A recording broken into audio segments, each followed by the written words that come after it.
let's start with Kerry Hyder. Nick, what you got to say about Kerry Hyder leaving? I really, really like Kerry Hyder. Would I be comfortable giving him the 3-year deal? Or if I think someone tweeted out that it's really a 2-year deal, and that third year is voidable for the Seahawks. It's 2 years, $6.5 million. The third year's $10 million, and that's all voidable. Yeah, that's a pretty safe contract for the Seahawks, especially if that third year they can get out of with no penalty, which it sounds like the case is. So you take it as a 2-year, $6.5 million deal. That's a pretty good deal for the Seahawks, knowing what I know about Kerry Hyder. Yes, he's battled a lot of injuries, but he was great. How good was he last year? He was probably the best defensive lineman. I'd say he was the best defensive lineman. With Nick Bosa going down in week 2, he really stepped up to the occasion. He was even good that first week when Bosa was healthy against the Cardinals. So from start to finish, Kerry Hyder had a phenomenal season. And there's probably a lot of teams that were wary of his injury history, which is why he didn't get more. Because very rarely do guys get 8.5 sacks and then sign for a contract that small. And of course, it looks bigger than what it actually is because you look at that voidable $10 million a year they have in year 3. But he'll be missed on the 49ers defensive line.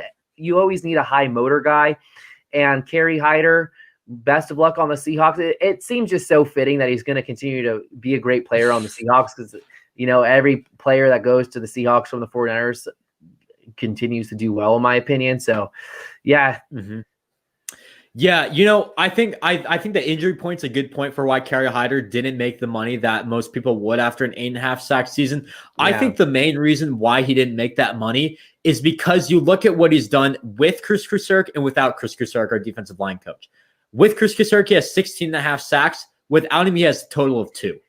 That is definitely eye-popping, and that is a concern for any team that wants to sign him, in my opinion. Yep. I like the deal that Seattle gave him.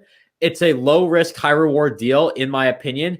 But overall, I mean, I wouldn't say I can't say I'm worried. I can't say I'm worried. I can't say I'm not worried. I'm kind of in the middle at this point. Again, Nick, as you said, a lot of guys who have who's gone from the Niners to the Seahawks have turned out well. DJ Reed being the prime example was, in my opinion, not that great here. Now he's doing really well with Seattle, and I'm definitely more concerned about the Ahkello Witherspoon signing for them than I am with the Kerry Hyder signing. But yeah, I definitely think this could hurt us a little bit. The fact that he signed in the division also definitely hurts the Niners. You get that intel from other players, so. Yeah, overall, I'm not too concerned. This is a guy who I thought was going to leave. I thought would get a bit more overpaid. It's a fantastic job by the Seahawks to do that, give him a contract like that. I thought team would pay him higher. But overall, I like the deal for the Seahawks. I didn't think he was going to come back. Plus, I would take Ebukam over Kerry Hyder simply because of the higher ceiling right there. Yep.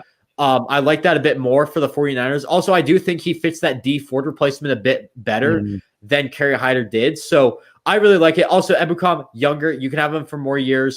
And more durable. He's never missed a game in his NFL Exactly. career. Has not missed a game in his career. And that's something, the Niners have struggled with injuries. Unless you've been living under a rock. So it's that simple right there. But yeah, I would take Ebukam over Kerry Hyder. Best of luck to Kerry Hyder. Shout out to him to get his money. I really like what he did there. It could haunt the Niners, could not. I don't know. But overall, I don't think he was ever going to come back. So, yeah. And Hyder versus McGlinchey 2 times a year, that could be an interesting matchup to say the least.